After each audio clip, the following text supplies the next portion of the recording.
This is continuing on of my spooky scary movies in my collection. Also, if you are new here, go ahead and subscribe and continue on watching for the spooky. First on my collection, or what I'm going to watch this year and talk about in one of my get ready with me videos is Jaws. The first one. I grew up with Jaws as a child.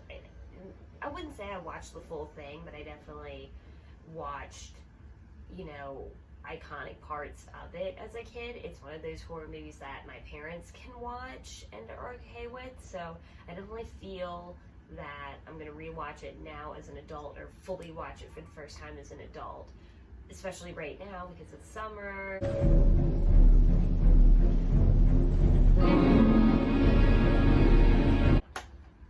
Next we have Candyman. Always wanted to check it out, finally got this copy, fell in love with it, and I'm now adding it as a staple into my every year watch-a-thon.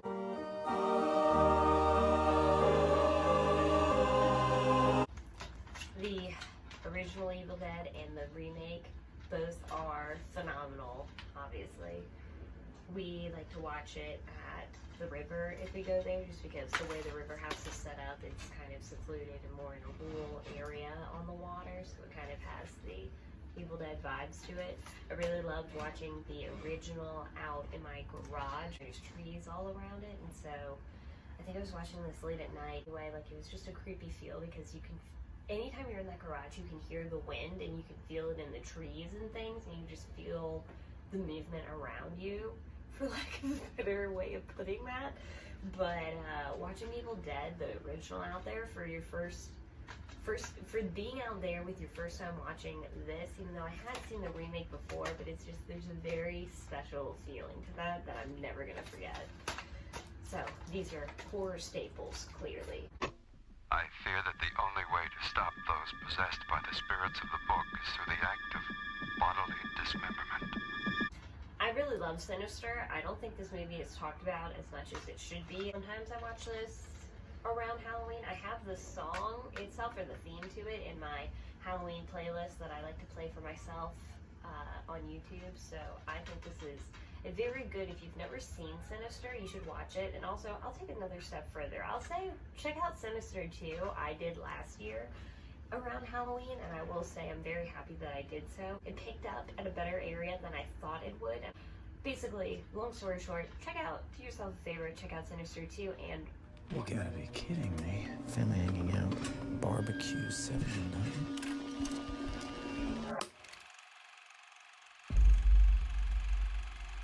That's the family who lived here.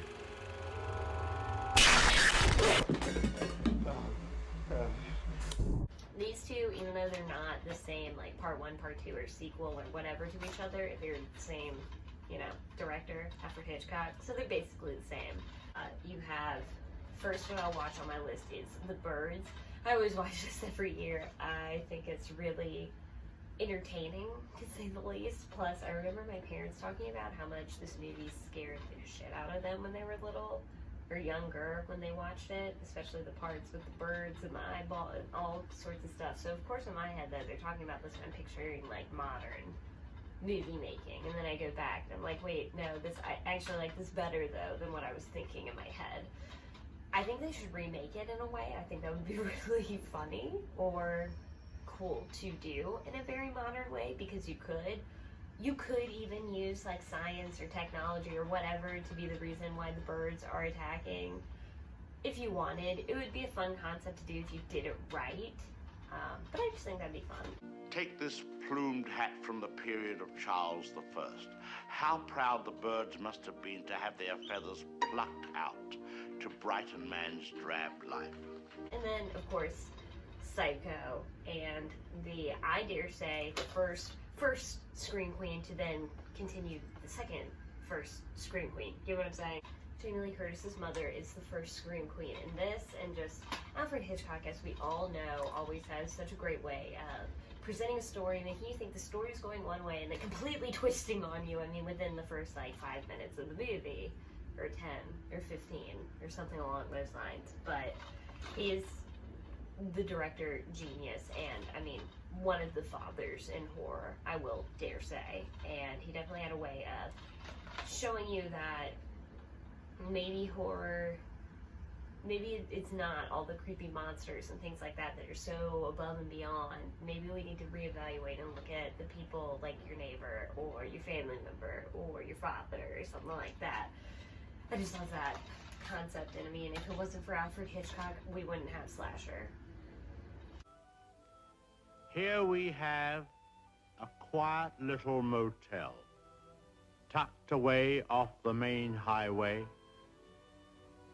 and as you see, perfectly harmless looking. I love her. I love Carrie. I love the original. I love the other remake. I love this movie. I mean, you can't, even though I do like the remake, it is a shot-for-shot remake, which I appreciate. I will always love the original just for the filming quality of it, the direction in it, the style, and I love 70s. I love 70s horror so much. I know people really love 80s horror, and that's fine and good, but I'll say for me, I'm definitely a 70s person. I am in for the 70s style, the 70s way of life.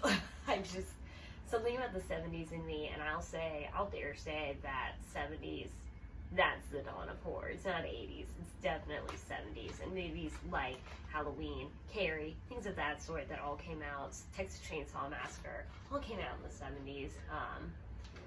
But this, I want to say this is John Travolta's first movie, actually, which is kind of funny to see the trajectory. A lot of actors got their start in horror, which is just something that people never think about. But anyway, I love Carrie. It's a staple. The score in this is very underrated and just phenomenal, and everyone should check out a classic like Carrie. It's a classic. If you have a taste for terror, you have a date with Carrie. On to my last pile. Alright everyone, this is the slasher staple right here. Starting off, I have the whole collection of Saw, yes. I love it. I'm really happy that I finally finished the whole collection, I want to say last year or something like that. Jigsaw is, even though, okay, so Jigsaw's not like an actual slasher, killer, monster, whatever you want to call him. He's not. He is kind of like a new age, sort of, well, new age at the time for the 2000s, like a new age, like, manipulator in a way. And just, I mean, Saw, James Wan, I mean, he did it. He started with Saw, and he did it. He reinvented and made the whole, like, gore porn, everything like that, even though I will say, that sort of stuff is not what I'm in for it for. I'm in for it for the plot, again, twist, and I will say the first few Saws definitely have that twist going on in it. But it's just, it's a good psychological thriller, kind of scary, and yeah, you can never go wrong. Saw is definitely a staple that is here to stay.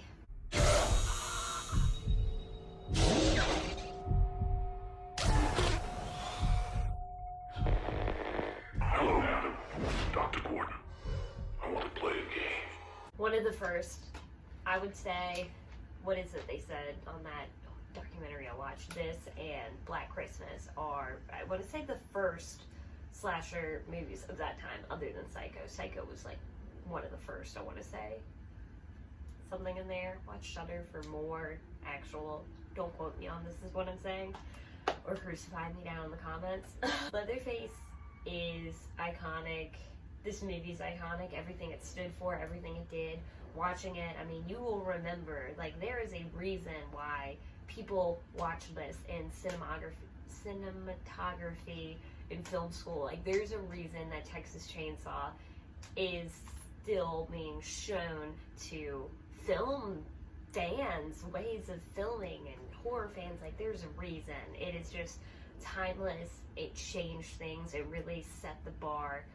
And I mean, it gave birth to the idea of Halloween, Friday the 13th. Like, it all came from, if it wasn't for Texas Chainsaw Massacre, those movies would not exist. This is like the king. Also, it's funny if you think about it, most people don't realize this, you actually never see any penetration of knives, hooks, saws, cutting, nothing. You never see any like gore. It's just, you think you did because of the way it's filmed. I'll let you sit on that for a moment. The Texas Chainsaw Massacre. After you stop screaming, you'll start talking about it. Scream. I mean, it broke that fourth wall. It made like that satire. It's almost where comedy and slasher horror meet together and have like a love child, and that is Scream. Scream 1 and Scream 4 are good. Scream 2 and 3, in my opinion, you don't need to watch them. You could honestly just watch this and the fourth one and be perfectly fine. They're coming out with a new one, which I'm really excited about. And also, I think Matthew Lillard wants to be in it. How he's going to be able to, I don't know, but that would be really great. But, I mean, it started the whodunit, like, Scream. Wes Craven really did reinvent himself with Scream, and you gotta love it. You gotta love the rules of horror. You gotta love Randy in that, and the whole "I'll be right back." Like, it's a classic. It is a classic. I watched this with my nephew a few weeks ago. Like, Scream is just, it's timeless. Hello? Do you like scary movies? What's the point? They're all the same. Some stupid killer stalking some big-breasted girl who can't act, who's always running up the stairs when she should be going out the front door. It's insulting. It's your 90s horror film, and then you have your 80s horror film. I will say, after watching Scream Queen, the documentary on Shudder, which everyone needs to watch, you really get a new perspective and broaden your horizons on what exactly this movie, kind of what happened behind the scenes of it. And I'm gonna rewatch. I'll watch this year, as I always do, but I'm gonna really, really rewatch this and kind of fill in the gaps now that I'm more educated and have a better perspective while watching it for a second time. The kids of Elm Street don't know it yet, but something is coming.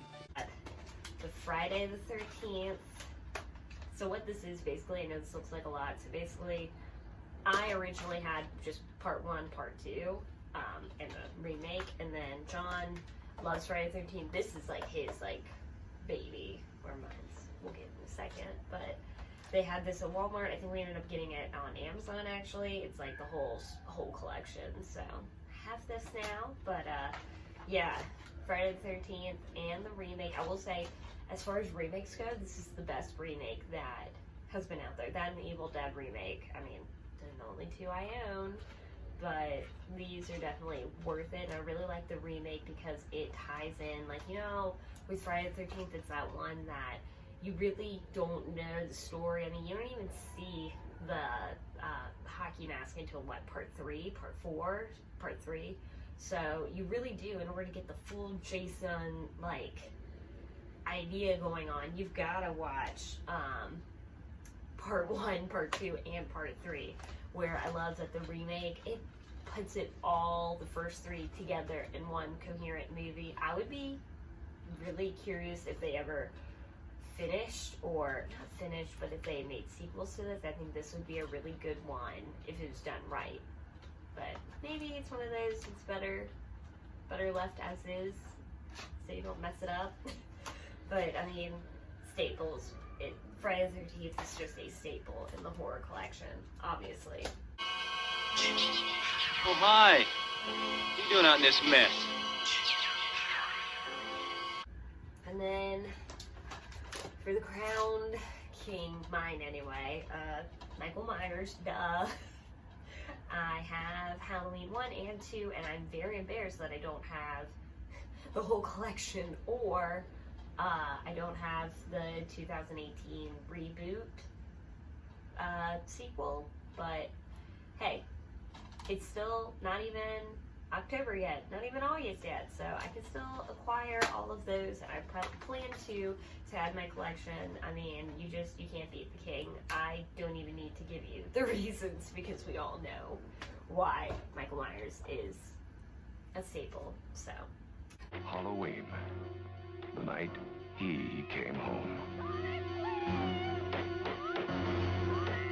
thank you for watching my crazy, wacky, spooky scariness. And again, if you have not yet still, and you're still watching, hit that subscribe button or that like button, or leave a comment. Which is your favorite of the spooky, scary franchise? I hope you had fun, and I will see you on our next video. So I'm gonna do this again. 3, 2, 1.